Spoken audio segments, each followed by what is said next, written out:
საქართველოს საგარეო ინტერესებს გერმანიაში დღეიდან ალექსანდრე კარტოზია დაიცავს. ედუარდ შევარდნაძის მთავრობის განათლების მინისტრი, რომლის საქმიანობაზე საზოგადოებაში ბევრი კითხვა არსებობს. კარტოზია ვარდების რევოლუციის შემდეგ სახლში გაუშვეს. ქართულმა ოცნებამ კი დღეს დიპლომატიური სამსახური ჩააბარა. მინისტრ შევარდნაძის ხელისუფლების დროინდელი მინისტრი, ანუ ადამიანი, რომელიც ვარდების რევოლუციის შედეგად ჩაიხსნა ქვეყნის მმართველობიდან, ინიშნება დღეს 2025 წელს ასეთ უმნიშვნელოვანეს ქვეყანაში ელჩად, ეს რა თქმა უნდა არის პოლიტიკური განაცხადი. ეს ადამიანები ინიშნებიან უმნიშვნელოვანესი დავალების გარეშე, დავალების, რომელსაც ქვეყნის კონსტიტუციის 78 მუხლი წესით უნდა აძლევდეს მათ. რა ნიშნით შეირჩა კარტოზია ელჩის თანამდებობაზე, განმარტებებს ოცნებაში არავინ აკეთებს. ელგუჯა ხოկრიშვილი, რომელიც გერმანიაში დიპლომატიურ სამსახურს წლები ხელმძღვანელობდა, განმარტავს, რომ ქართულ-გერმანული ურთიერთობები ახლა ჩიხშია და თბილისში პოლიტიკის ცვლილების გარეშე ბერლინში ვერც ერთი ელჩი ურთიერთობებს ვერ დაალაგებს. ნახეთ შეურაცხყოფელი აგრესიული რიტორიკა და თავდასხმები გერმანიის ელჩზე, ასევე გერმანიის პოლიტიკურ ელიტებში რაღაც გარკვეული deep state-ის წარმომადგენლების ძებნა.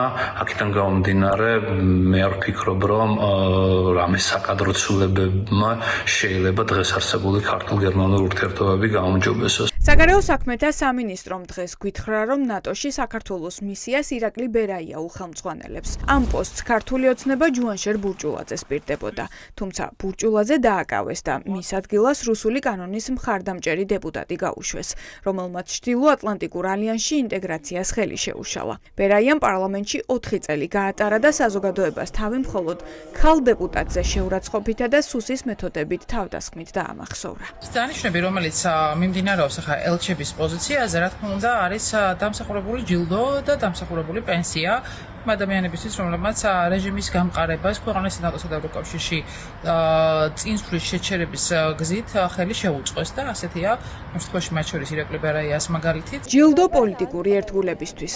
ასე ხედავენ ელჩად დანიშვნის ახალ სერიასის ყოფილი დიპლომატები, ვინც ამ სამსახურში წლები გაატარა და საქართველოს ევროპულ კავშირში გაწევრიანებისთვის ბევრი გააკეთა. აქ საუბარი იმაზე თუ ვინ არიან კონკრეტულად, ვისაც ისინი წარაგზავნიან ელჩებად, ეს ნაკლებად აქტუალურია რეალურად. ჩვენი ქვეყნის საკონსტიტუციო სამინისტრო აღარ ემსახურება ქართულ ხალხს. ისინი უკვე დიდი ხანია აღარ ასრულებენ ქართული ხალხის თავარ დავალებას, თავარ ამოცანას, ეს არის ჩვენი ქვეყნის ევროპული და ევროატლანტიკური ინტეგრაცია. შესაბამისად, აქ უკვე საუბარი კანდიდატურებზე, საუბარი პიროვნებებზე, ალბათ ვფიქრობ, რომ ზედმეტი იქნება. ირაკლი ბერაიას და ალექსანდრე კარტოზიას დიპლომატიური გამოცდილება არ აქვთ. ისევე როგორც სხვა ელჩების უმრავლესობას, ვინც ქართულ ოცნებას სხვადასხვა ქვეყნებში ჰყავს მივლენილი. საცად და ბერლინში ერთ-ერთ ყველაზე მნიშვნელოვან ევროპულ პოლიტიკურად ერთ-ერთ ყველაზე მნიშვნელოვან ევროპულ დედაქალაქში ჩვენ გვყავს შევარდნაძის კორუმპირებული მინისტრი, რომელიც საქვეყნოდ არის ცნობილი როგორც კორუფციის ჭაობის, მაშინელი კორუფციის ჭაობის ერთ-ერთი მასშტაბურებელი ძალა. ეს არის განაცხადი იმასთან დაკავშირებით, საგარეო სამსახური არის გადაქცეული რაღაცა საპენსიო ერთეულად. მათ არავინ არ ეურთიერთობებათ, ამიტომ ნებისმიერი საკადრო გადაადგილება იქნება შევარდნაძის დროინდელი მინისტრების დანიშვნა თუ ადგილობრივი ქართული ოცნების ლიდერების გამწესება საზღვარგარეთ შედეგს არ გამოიტანს. თავარი არის, რაც უნდა შეასრულოს ქართულმა ოცნებამ ის, რაც ევროსაბჭომ და ევროკავშირმა განსაზღვრა. მათ უნდა გადადგან კონკრეტული ნაბიჯები. პარტიული კადრების ელჩებად დანიშვნა წლების განმავლობაში ქართული ოცნების ხელწერად იქცა. კარიერულ დიპლომატებს საელჩოებიდან უშვებენ. მათ ნაცვლად კი ან ოცნების პროპაგანდისტებს, ანდაც პარტიის მხარდამჭერებს ნიშნავენ.